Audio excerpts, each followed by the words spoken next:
welcome to my YouTube channel, Always Making.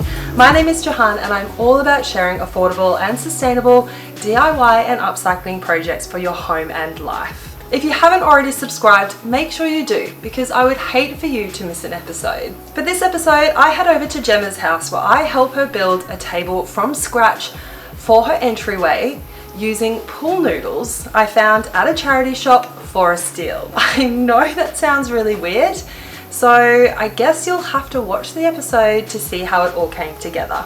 This episode is actually even more exciting because for the first time, I'll be taking you behind the scenes and sharing my creative process. What you haven't seen so far are the numerous conversations that go into every single project. So moving forward, I'm going to take you behind the scenes where you get to see me create a mood board, including the color palette and all the styling elements involved in the final reveal. So for all the episodes moving forward, I'm going to take you behind the scenes with me and show you how I create a mood board, including the color palette and all the styling elements involved in the final reveal. I am so excited about this episode because I'm actually styling the final reveal without Jemma, which means she will get the most beautiful surprise when she sees her entryway and brand new table for the very first time. All right, let's get making.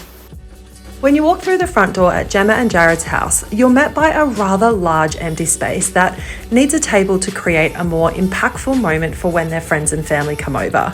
A place to style a beautiful vase filled with cuttings from their garden, keepsakes, and maybe even a catch-all tray for things like keys. I felt a fluted table with a round top would work well in the space to allow a natural flow from the front door into their home and vice versa. I set about doing my research by compiling reference images from Pinterest, which I love using as a resource for all my projects. For the mood board, I spent time looking for a table similar to what I had in mind for Jemma's entryway. I also selected a colour palette that reflected her home and style, as well as other images to show how I'd like to style the final reveal and bring my vision to life. Jemma loved the mood board, and then we started compiling all the materials before starting our upcycled fluted table adventures. So it's day one. I've packed the car. It's jam-packed with all the pool noodles I found at the charity shop and all the other materials we'll need to start making Jemma's table today. In saying that though, I might be prepared in terms of packing the car. However, I am in a little bit of a pickle. So the thing is, I don't actually know what we're going to use for the base of the table, and Jemma and I have been going back and forth on this for a really long time, and she said she had found something last night. So she won't tell me what it is over the phone, but I'm really excited to find out, and if she's got faith in her idea, then so do I. So I'll see you at Jemma's. I arrived at Jemma's and I absolutely love her garden. It's super lush with lots of tropical and native plants. Now, as you can see here, Jemma's front door is a big statement, and with this project, we really wanted to celebrate that moment when people first walk through. Oh, and this is Phoenix, who I am madly in love with. As you can see when you step inside, you're met with a large open space and you kind of don't really know what to do here. Do you linger? Do you walk into the lounge room, towards the bedroom or the kitchen? Jemma is also very keen to hide these ornate floor tiles.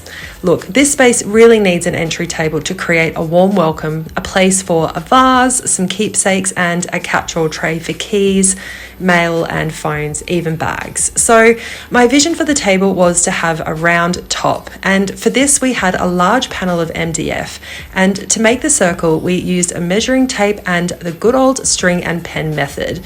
The diameter of the table was approximately 1200 millimeters, so to cut the top I stepped outside and admired the stunning view of the Noosa hinterland from Jemma's back garden and pool. Imagine waking up to this beautiful vista every day. The next step was to cut the MDF panel using a jigsaw. Our plan was to create a chunky top by gluing two round panels on top of each other.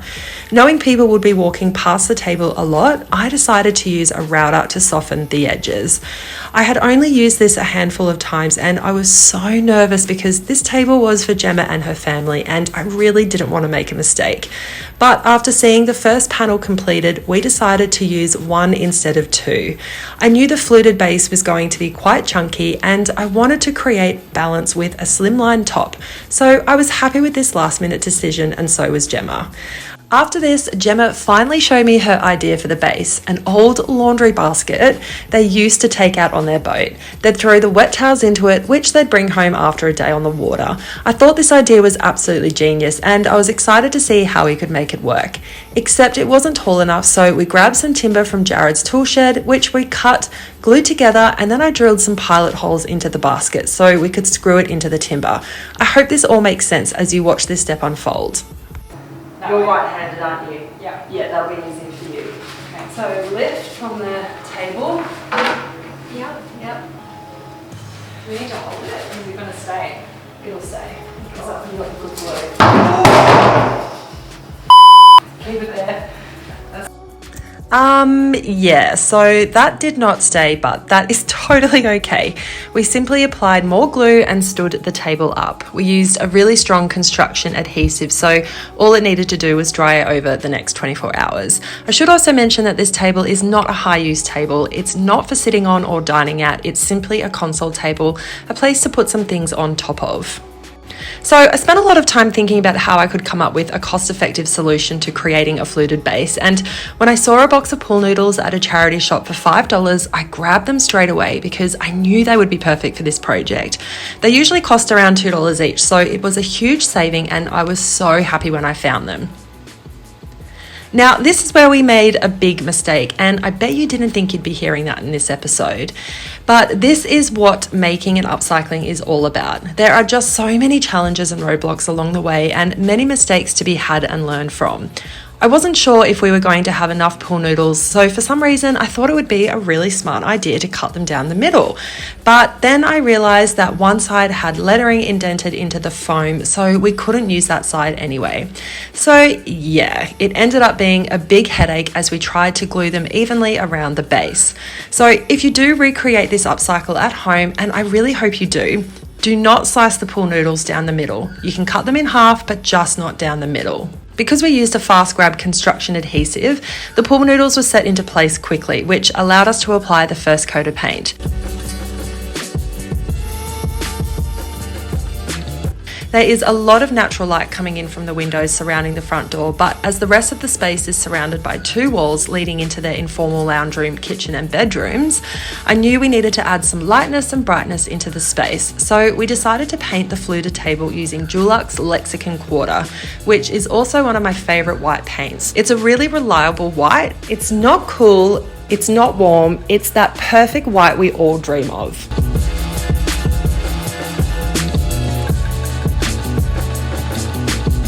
We also enlisted Jemma's daughter Sadie to help us out, and thank goodness she was there to lend a hand as we were able to get so much done on the first day. This definitely is the stage where it always looks worse before it gets better. Welcome to day 2. Now, before I discuss the plans for the day, I think we need to do a little rewind and discuss what happened yesterday. I don't know about you, but it was wild. Jemma and I built a fluted table from scratch using her old laundry basket, pool noodles, timber, MDF and glue. We even managed to apply the first coat of paint, and considering it was 37 degrees yesterday, it was super hot outside and I was wearing this boiler suit, I'm surprised we got all of that done. Now, I'm pretty gutted we decided to cut the pool noodles down the middle, and the reason why I made this suggestion was because I was really worried that we wouldn't have enough pool noodles to wrap around the laundry basket. In the end, we had plenty of pool noodles and we didn't need to cut them. So if you're looking to recreate this project at home, I do not recommend cutting the pool noodles down the middle. The reason why I don't recommend doing that is because today, now that the glue has settled, we're going to have to spend a fair bit of time readjusting the pool noodles to make sure that they look like one fluted bit around the laundry basket. But you know what? You win some, you lose some. I'm also so happy that we decided to only use one MDF panel for the tabletop. Now, the original plan was to use 2, and that was simply to glue 2 on top of each other to create a really thick tabletop. And the plan was always to route the edges to make them smooth. But when I first saw the tabletop on top of the fluted laundry basket, I guess you can say, I just knew that having a slimline tabletop would really even out the balance of the chunky fluted base. So I'm really happy that we went with that decision, and it just goes to show that in all these projects you can have a plan and you can prepare and you can create mood boards and do all the things, but when it comes to actually making on the day, things change, and it's really good if you can be flexible and willing to adapt to change along the way. Now, because I'm mostly always making something for the very first time, I've just gotten really used to going with the flow, and if things don't work, I don't let it unsettle me. If anything, I use it to my advantage. And yesterday with Jemma, when some things weren't working out, she was just so cruisy and flexible and easygoing, and that just made the whole experience so much better. I can't help but think that the chunky fluted base was meant to have a really slimline tabletop with nice rounded edges to give the whole entryway table that beautiful balance that is really needed in that space. Alright, enough talking. I feel like I've chewed your ears off. Let's dive into day 2. I'm going to head over to Jemma's now. I'm back at Jemma's house, and before we got to work, I wanted to show you some of the art in their home by Stan Piezacek. He is Jemma's brother-in-law and the same artist who painted the huge art piece in our own living room. His work is incredible, and it's no secret I'm a big fan. Day 2 was all about applying my favourite Selleys No More Gap silicone between the pool noodles. As you can see, it wasn't looking great because we sliced the noodles in half, but this silicone is amazing and hid all the gaps seamlessly. It's also paintable within 10 minutes, so we were able to apply 2 coats of Dulux Lexicon Quarter all over the fluted base and top in a couple of hours.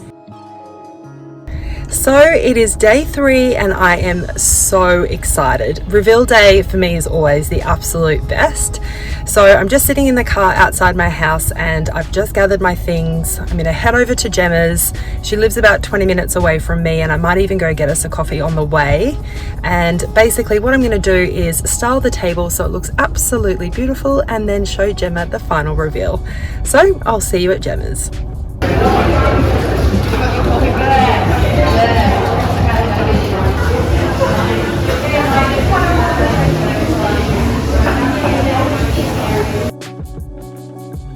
After stopping into a local cafe for coffees and spotting the Real Living magazine issue I am featured in at Jemma's house, I asked her not to come into the entryway until it was ready for the big reveal. The first thing I did was to clean and tidy up the space, and then I referred to the project mood board. The terracotta tiles in the space were the foundation for the overall look and feel, so I gleaned on this to add a few final touches, including a checker rug from Adair's and a black and white tile effect vase, which I filled with oversized greenery from Jemma's garden, and I got Sadie to help me add that last minute keepsake.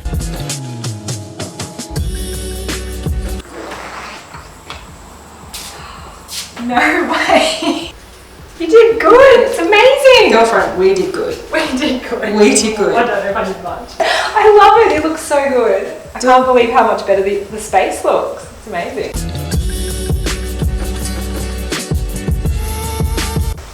It looks amazing. I just can't, it just literally suits the space perfectly. And like, do you even think that we use pool noodles for this? No, the pool noodle situation has like shocked me. Can't even tell. Speaking of the thrifted pool noodles I found at a local charity shop, they ended up being the best material we use for the fluted detail, because I discovered that when painted they actually look like textured concrete, which was such a nice surprise, especially after I thought I had totally botched the table when I sliced them in half. And as you can see, the slimline top with the rounded edges totally complements the chunky fluted base. I am so happy with how this looks, and honestly, super relieved that it all came together beautifully. So I'm back home and I cannot believe how beautiful Jemma's new entryway fluted table looks. And honestly, I'm still in shock that we made that using pool noodles that I sourced from a charity shop. It's crazy. Jemma absolutely loves the table, and so does her kids and husband. In fact, they were all surprised that we, us girls, were able to build a table from scratch using some of the most random materials ever. I also want to give a little shout out to Sadie for all of her help. Her painting and styling made all the difference, and I'm pretty keen to give her a job when she gets older. Now, what I love most about this project is that you can really make it your own. The first thing you could do is simply paint the table a different colour than white. You could even create a chunkier tabletop by gluing 2 pieces of MDF on top of each other. Speaking of the tabletop, you don't even need to create a round tabletop. You could have a racetrack, a square, a rectangle, or even a wavy edge if you want to go all out. Essentially, there's just so much that you can do with this project to make it your own. When I think about the project in detail, the biggest surprise for me was when we painted the pool noodles. When painted, they actually look like a beautiful textural concrete. This texture offset the smooth, rounded tabletop, and it just brought everything together so beautifully. I'm not gonna lie, but this project brought a lot of roadblocks. However, I'm always up for the challenge and ready to learn something new. And I love the tabletop so much that I'm pretty sure I'm gonna make one for myself, for my own home. Is that okay? Now, before I go, I just wanted to say a huge thank you for watching this episode. It really means a lot to me, and honestly, I am bursting with excitement for the next episode where I head to Brisbane for quite a big makeover. But for now, it would mean the world to me if you could like this episode and subscribe to my channel, and I look forward to seeing you next time.